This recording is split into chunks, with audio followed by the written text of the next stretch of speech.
Hello everyone, and welcome to this editorial edition of SFF180. Thomas here, your host.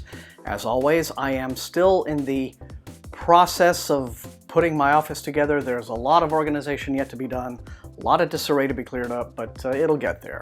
Okay, now as you'll remember, earlier this year I attended the BookExpo America for the very first time, an annual publishing industry trade show specifically geared towards industry professionals. It was a great opportunity to do it because it took place the same week as the Nebula Award Conference in Chicago, so I could effectively hit both events at once. I had a good time, grabbed loads of book swag, and most importantly, met a number of other booktubers for the first time, as well as publicists from many of the imprints that I have been privileged enough to work with over the years, Tor, Orbit, etc., as well as many new to me. It was all about making connections.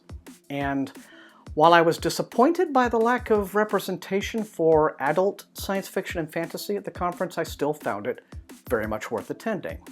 This year, BookExpo America has announced a number of changes as they move back to their home base of New York. The first of these is that they're now just calling themselves BookExpo. They want to be seen as a global event, and so they've deleted America from their name. They've also decided to delete potentially hundreds of attendees from the show. And this has understandably caused a huge amount of upset in the book blogger and booktube communities, and that's what I'm going to be talking about here today. Now, first off, my Department of Obviousness department requires me to point out that BookExpo is a privately owned event, and no one, literally no one, is entitled to attend. They can admit or omit whomever they please from their roles. But their decision to apply new guidelines that will deny attendance to nearly everyone who blogs or booktubes or writes about books in any way online is disappointing and short-sighted for a number of reasons, although there are, superficially at least, understandable reasons for their wanting to do so. Now, one consistent problem every year has been the online selling of ARCs, advanced reader copies of forthcoming books. Now, in case you've just turned up, ARCs are uncorrected, printed editions of not yet released books that publishers produce specifically for industry use. They're sent to the media, to book reviewers like myself. You've seen me open many of them on Mailbag Monday. They're sent to booksellers and other writers in the hopes of getting good blurbs and advance buzz. What they're not meant to do is make anyone money, especially greedy hucksters who sometimes aren't even readers themselves. But every year after BEA, you would inevitably find copies of ARCs, many of them autographed, for sale on eBay at prices ranging anywhere from $50 to $100, depending on the popularity of the author. And keep in mind, some of the people doing this went to BEA expressly for this purpose, to grab a bunch of free book swag and cash in. I've heard of people who've set up fake book blogs strictly to seem legit when registering for the conference. Now, if you'd like a specific and vivid example of this, here you go. This is a Facebook post from a blog, an actual book blog, not a fake one, featuring a photo of a literal mountain of BEA ARCs that they are selling as a quote-unquote mystery package. I know these are BEA ARCs because the post is from July 2nd, about 7 weeks after the expo, and they are all the same ARCs that I and hundreds of other booktubers and bloggers picked up. You'll notice that they have anywhere from 3 to 5 copies on average of most of these ARCs. In one case, you probably can't make it out too clearly in this screenshot, but in that first stack to the left, they have no fewer than 7 copies of the ARC for S.J. Kincaid's The Diabolic. Now, to get this many copies of a single ARC, they would have had to keep going back repeatedly to the publisher's booth, picking them up. And the only reason you would ever want to hoard 7 copies of an ARC, because you sure as hell don't need 7 copies of a book if you just mean to read it and review it, is if your intention is to do what these people are doing here, which is profiteering. So, you see this kind of sleazy activity going on, and naturally, your first reaction is, certainly my first reaction, is going to be, yes, by all means, do what you need to do to curtail these shenanigans. There were also reports of bad blogger behavior and autograph lines, you know, like line cutting and general assholishness. I never witnessed this myself, but Just like the art sellers, the people doing this represent a minute fraction of the actual attendees. Now you'd think getting rid of ARC sellers and line jumpers would be a routine matter of encouraging reporting and then banning those individuals from the conference, but apparently BookExpo has decided to think bigger. Now, when I got the email yesterday from the expo announcing 2017 registration, I was already aware changes were in the air and that new policies were being enacted to severely restrict blogger attendance and ostensibly return the expo to its roots as an industry-only networking event between publishers and booksellers. Now, the first tell is on the website where they discuss press media registration. That's how you sign up if you're a reviewer or a blogger, and you discover that you will be required to provide editorial credentials. Now, that sounds very official, and it's certainly the kind of leveled up pro language that will intimidate the shit out of some bright-eyed 17-year-old with a booktube channel, but at the same time, for an industry trade show, it sounds like a reasonable, even routine criterion designed to weed out the posers and the pirates, right? So the first thing I did was email Brian McDonald, the BookExpo organizer, for clarification on the language. Now, I wrote, "Hello, Brian.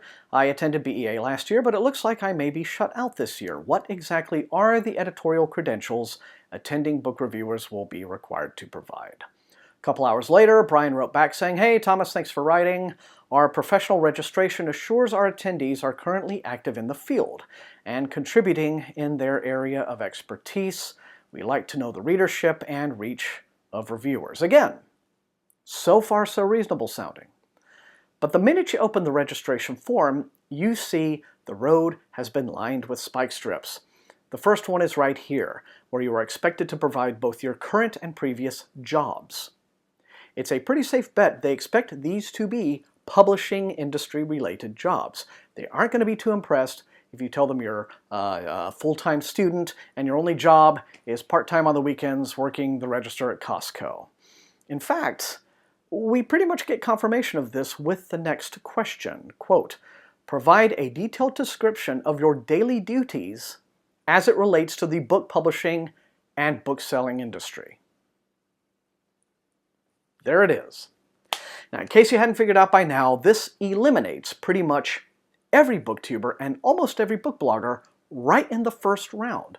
The overwhelming majority of us do what we do as a labor of love. Some of us get very successful at least in terms of our reach, but none of us are buying cars and houses based on our sweet, sweet reviewer wages. If you're a booktuber, you don't have a job with daily duties that are assigned to you by your department head in Monday meetings. You have a passion, and you engage with books and create your content in your own way, on your own time, in accordance with your deeply personal commitment to sharing that passion.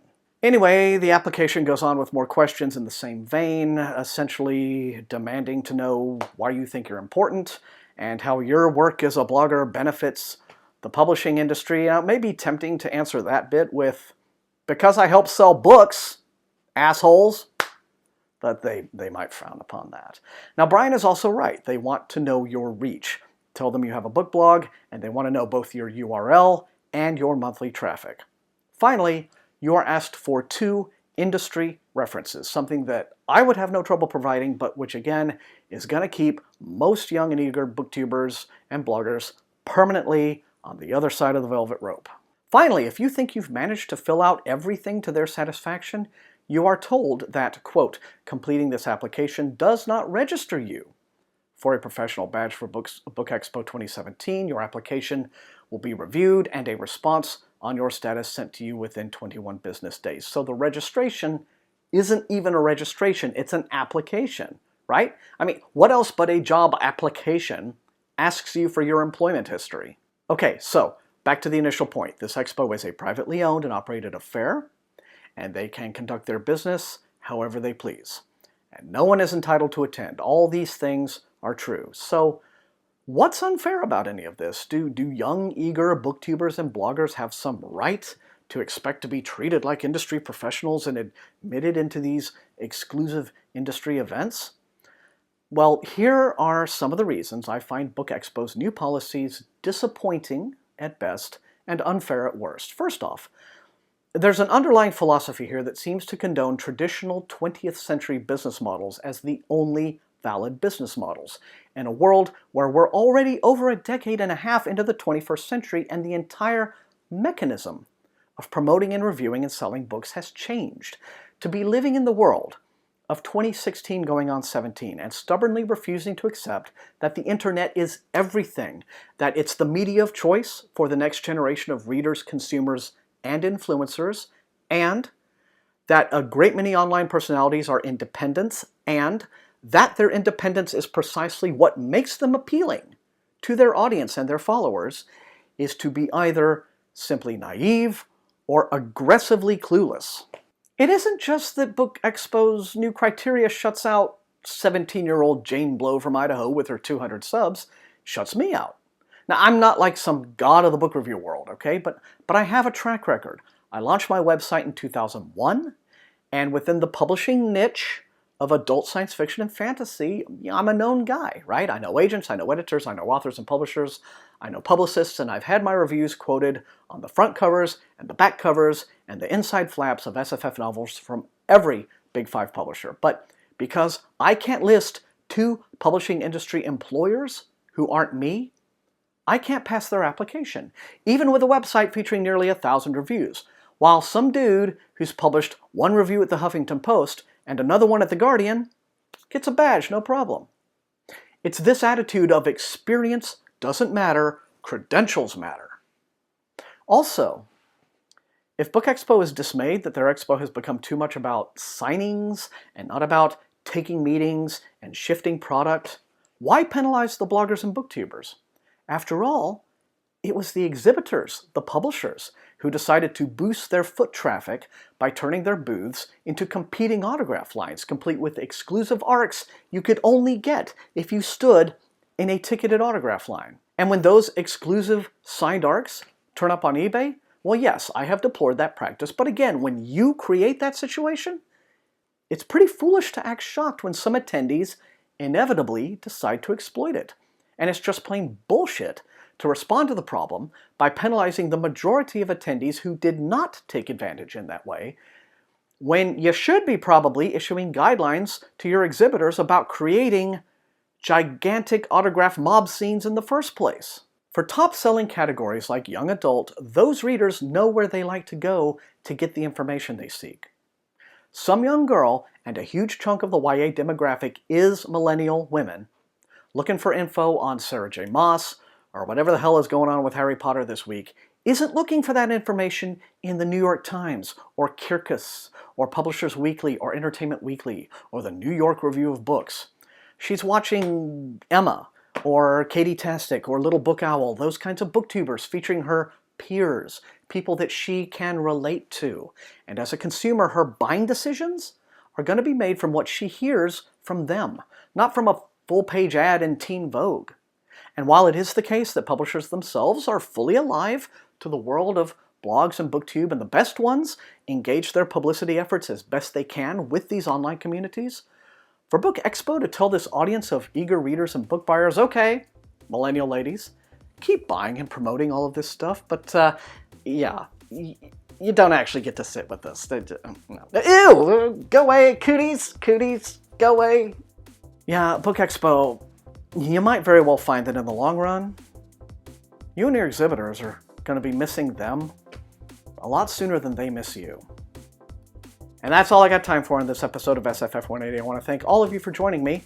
Let me know what you think about this whole matter in the comments.